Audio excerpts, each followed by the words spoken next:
Harbor Reflections. A narrative journey to be read alongside the instrumental album. Dawn at the pier. The harbor awakens slowly, like an old friend stirring from peaceful sleep. Golden light pierces the marine layer, painting the wooden pier in warm amber hues. Marcus Jefferson, 62 and weathered by decades of dreams deferred, walks the familiar planks toward his morning ritual. His saxophone case catches the first rays of sun as he settles onto the bench that has heard his stories for 30 years. Morning, old friend, he whispers to the water, then lifts his horn to speak the language only the harbor understands. Coastal breeze. Across the city, Eliza Chen gasps for breath in a fluorescent-lit bathroom, her corporate life suddenly feeling like a cage with invisible bars. The panic passes, but something deeper has awakened. She follows her feet towards salt air and possibility, drawn by an instinct older than ambition. At Harbor Cup Cafe, Maya serves healing in ceramic mugs, herself a refugee from the corporate world, tattooed with anchors and hope. The body knows before the mind admits it, she says, watching Eliza discover what it means to breathe freely again. Cargo ships and memories. Derek Wilson guides massive vessels through channels he could navigate blindfolded, his tugboat dancing with ocean giants. But today, memory sails alongside him, Sophia's smile on a distant dock 23 years ago, her laughter echoing in their daughter's voice. The text from Lucia changes everything, found something of Mom's.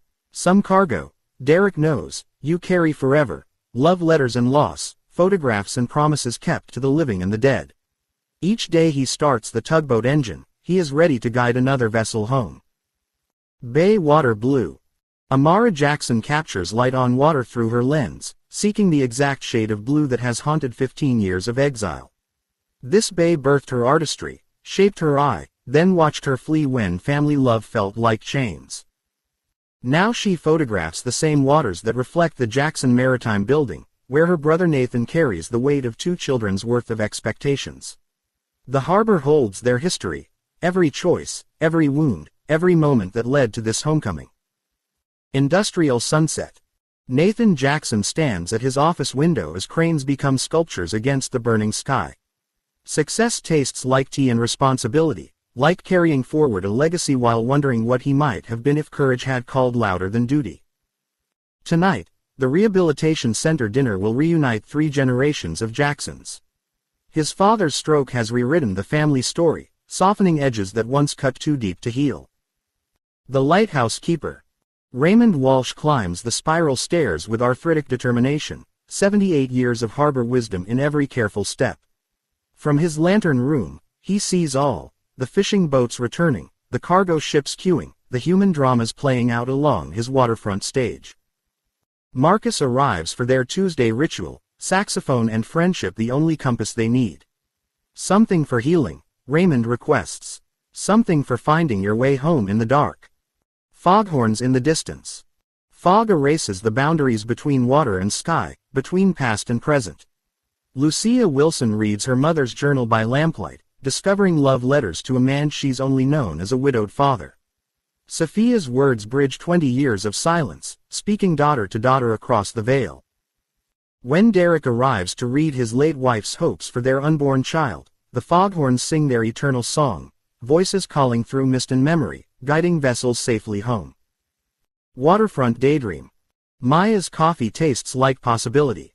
Eliza trades spreadsheets for waterfront views, panic attacks for purposeful breath. Sometimes the greatest courage is admitting when you've been living the wrong life entirely. Marcus plays requests for new beginnings as Eliza designs her next chapter. The harbor teaches patience. Tides turn, seasons change, and sometimes the longest journey is the one back to yourself. Journey home. At the Rehabilitation Center, 3 generations of Jacksons gather around forgiveness served on china plates. James speaks the words that took a stroke to teach him, I was wrong. 15 years collapse into understanding. Amara places her book on the table, Waters of the World, and promises the next one, Waters of Home. Nathan reaches across decades of silence. Margaret sees her family whole again. Through the windows, harbor lights create golden pathways on dark water as a ship's horn sounds 3 long notes, The same signal that welcomed Derek home to Sophia, the same call that now welcomes the Jacksons back to each other. The harbor remembers everything and forgives all. In the end, we are all vessels seeking safe harbor, following lights that guide us home. The end. Each chapter section corresponds to the album's track progression, creating a complete multimedia experience of music, words, and imagery. Be well and enjoy. Stanley Scott Jr. You can buy the Harbor Reflections t-shirts and hoodies at my TikTok shop at Biscott. Buy the music novel soundtrack on Bandcamp at Biscott. Buy the novel on Kindle ebook or Amazon.com paperback. Buy the audiobook on Google Play Store or Google Books.